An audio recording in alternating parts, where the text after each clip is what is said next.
मशहूर कारोबारी समाजी शख्सियत उस्मान अली अब्बासी ने नुमाइंदा G11 न्यूज इरफान अब्बासी से बात करते हुए कहा कि हमारे इलाके को अल्लाह ताला ने खुदादार सलाहियतों से नवाजा हुआ है। हमारे नौजवान मुख्तलिफ कौमी और बैनुल अक़वामी अदारों में आला ओहदों पर अपने फ़राइज़ मनसबी अदा कर रहे हैं। हमारे नौजवान नस्ल को अगर मौक़े दिए जाएं तो ये मुख्तलिफ शबाजात में मुल्क के लिए काबिल कदर खिदमात दे सकते हैं, मगर अफसोस के हुक्मरानों की नाअहली से हमारे इलाके पर कोई तवज्जो नहीं दी जाती। तालीम के शोबे में अहले इलाका को संगीनी की सूरत हाल का सामना है, क्योंकि सरकारी कॉलेजेस का ना होना या स्टाफ की अदम दस्तयाबी की वजह से लोग रावलपिंडी का रुख करते हैं। मगर हालिया महंगाई की वजह से अब लोगों ने अपने बच्चों को आला तालीम देनी छोड़ दी, जो कि एक लम्हा फिक्रिया है। इस वक्त मुकामी तौर पर राजा वासिफ अब्बासी इलाके को मसाइल से निकालने में सरगर्म अमल हैं।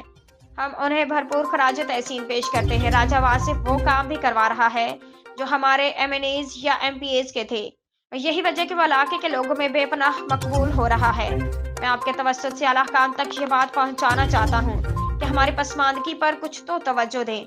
हमें इस वक्त तालीम, सेहत और रोजगार में संगीन खतरात का सामना है। याद रहे कि उस्मान अली अब्बासी का ताल्लुक एबटाबाद के इंतहाई पसमानदा इलाके यूनियन कौंसिल बेरूट की VC तरमठैया से है।